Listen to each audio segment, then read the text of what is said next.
Good morning, everyone. Good morning.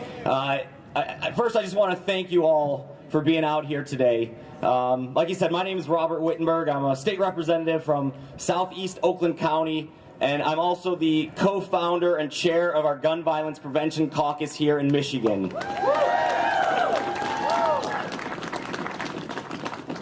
And we know that more guns is not the answer. And we know that's what you're going to hear people on the other side are going to say. It's so disheartening to me. My mom is a third grade teacher and has 33 students in her class. And to think that the president of this country would say we need to arm our teachers. They're worried about the 33 students in their class. They went to school to educate our kids, not to be police officers in our schools. I think we need to make it easier to get mental health services than it is to get a gun. For too long, legislative leaders here in Lansing and in D.C. have done whatever the gun lobby has told them to do. I've had conversations with some of my colleagues when we were presenting sensible gun reform that said, well, I got to see what the NRA says on this. They're putting the gun manufacturers' profits over the value of the lives of our children, which is wrong. Now, what I want to tell you a little bit about, as the chair of our Gun Violence Prevention Caucus, some of the work that we've been doing here. Some of you have heard I've been on the radio quite a bit and on TV, and I will continue to talk and advocate on two particular bills, which we're calling the Extreme Risk Protection Order bills. I don't know if some of you heard about these.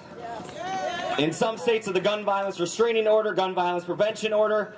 But in essence, the way this works is if someone is making threatening statements that they're going to harm themselves or harm someone else, then we should take those threats seriously.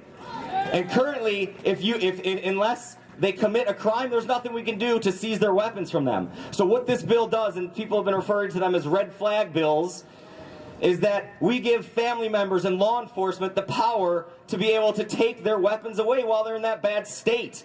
To me, that is common sense. And I know my time is short, but we're working on, just to give you an idea of some of the things, we're working on universal criminal background checks. Making sure that you have to go through a background check to purchase every weapon that you're going to buy here in the state. Is that too much to ask?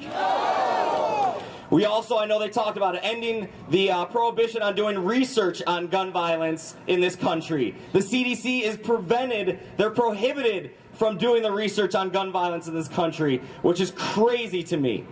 So again, I want to thank you all for being out here today, and I know Jeremy talked about this as well, Rep. Moss. Make your voices heard. Talk to your local representatives, talk to your senators, and specifically on the bill I was talking about, 4706, 4707, that's the Extreme Risk Protection Order bills. We need a hearing. We need to have the conversation as to why these bills would save lives, and we know they do. There's data that shows it, and we know these bills could have stopped the shooter in Florida.